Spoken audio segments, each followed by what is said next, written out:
왜 허리의 나쁜 자세는 편한가요? 그 문제에 대한 답은 우리가 어떤 자세를 편하게 생각하는가를 생각해 보시면 됩니다. 우리가 편하다 하는 건 물에 떠 있는 것처럼 아주 릴렉스되어 있는 상태, 힘을 빼고 있는 상태를 편하게 생각을 하잖아요.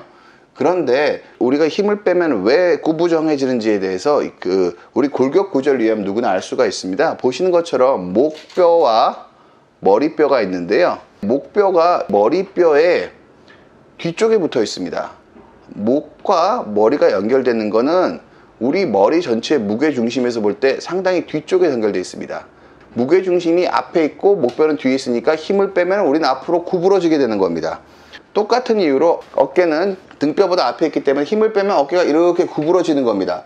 따라서 우리가 나쁜 자세를 갖게 되는 건 우리의 잘못이 아닙니다. 나쁜 자세를 갖게 되는 거는 골격 때문에 그런 거고요. 우리가 적절하게 힘을 줘서 좋은 자세를 만들려고 노력하지 않으면은 허리는 과도한 힘을 받게 되고 목 질환, 목 통증, 허리 통증에서 벗어날 수 없게 되는 거라고 보시면 되겠습니다.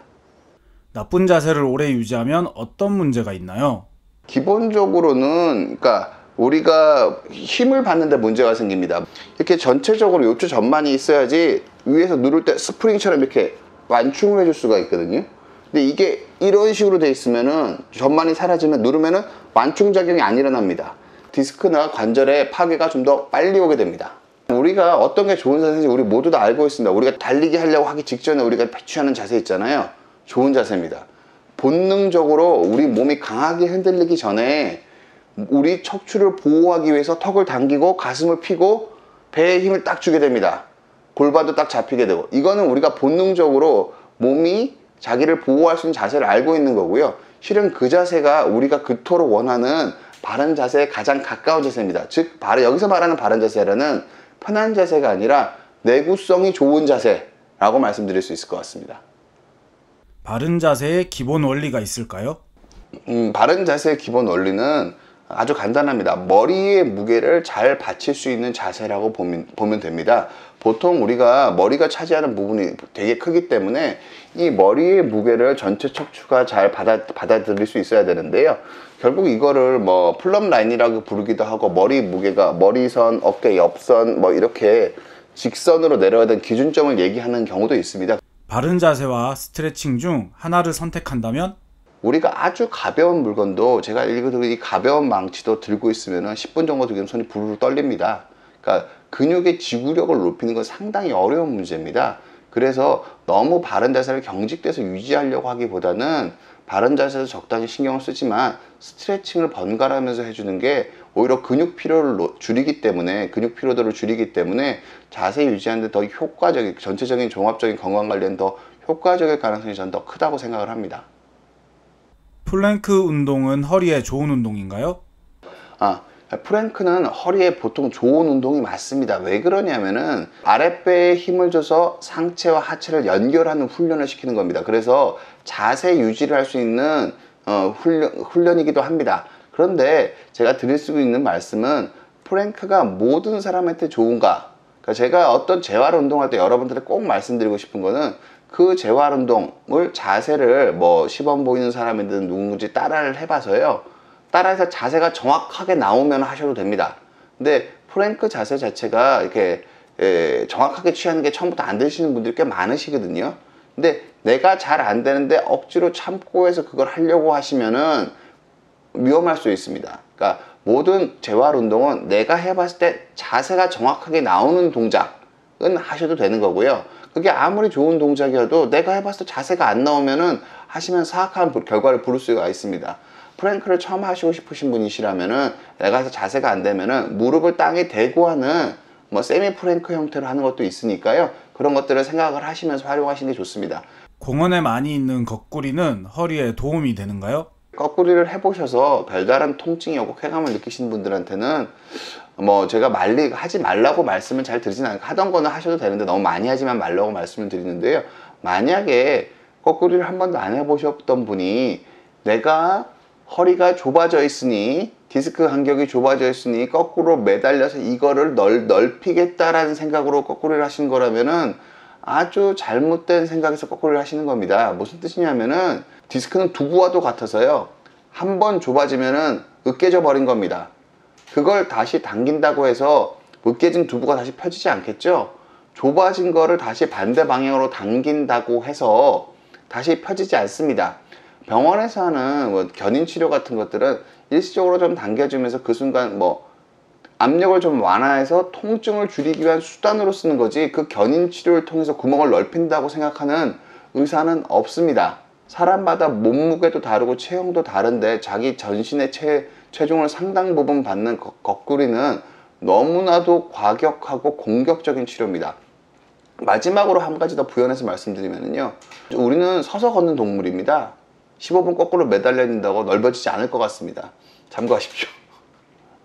허리 통증이 없을 때 허리 보호대는 도움이 되나요? 환자분들이 뭐 내가 일을 해야 되거나 어떤 스포츠 활동을 해야 될 때 그런 뭐 천으로 된 것들을 차서 이게 복압을 높여주거든요. 복압을 높여주고 배에 힘을 주는 인지에 약간 도움을 주는 면이 있습니다.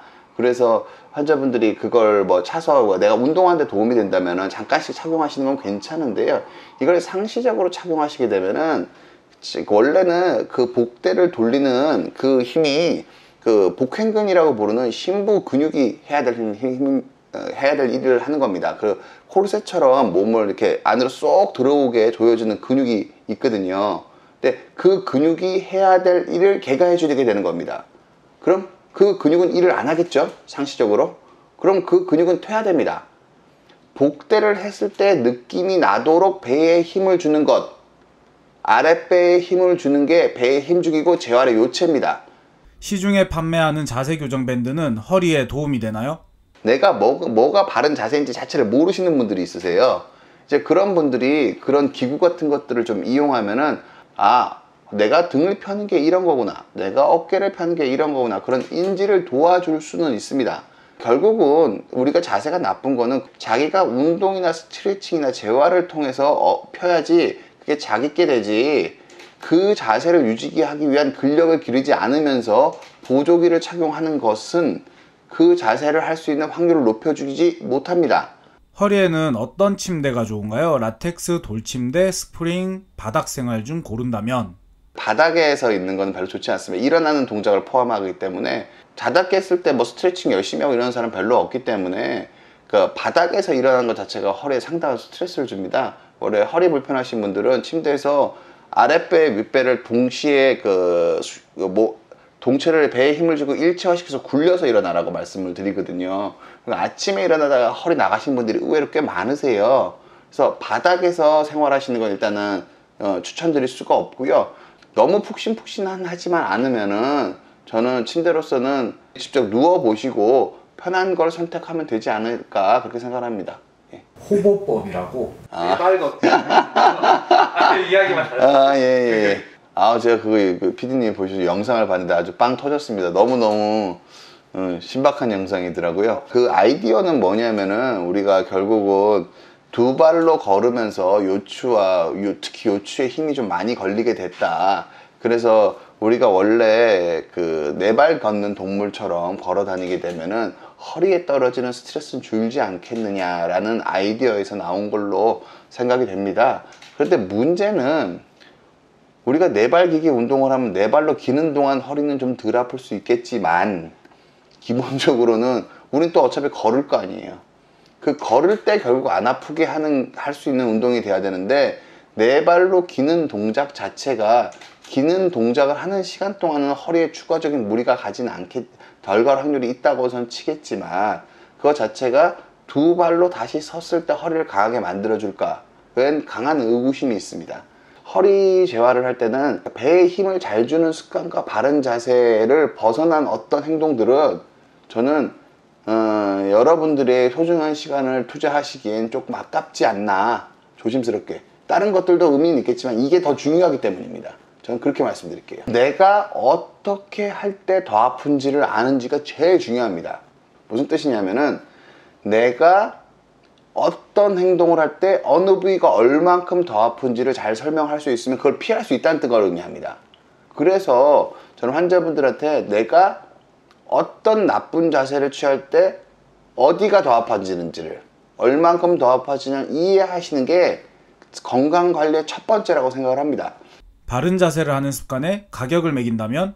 저는 실질적으로 허리가 관리가 잘 안 되시면은 3, 40대부터 꾸준히 아파서 70대까지 있다가 70대 수술하는 걸 가정으로 생각해보면은 저는 1억 정도의 가격도 좀 무리가 아닌 가격이라고 생각을 합니다.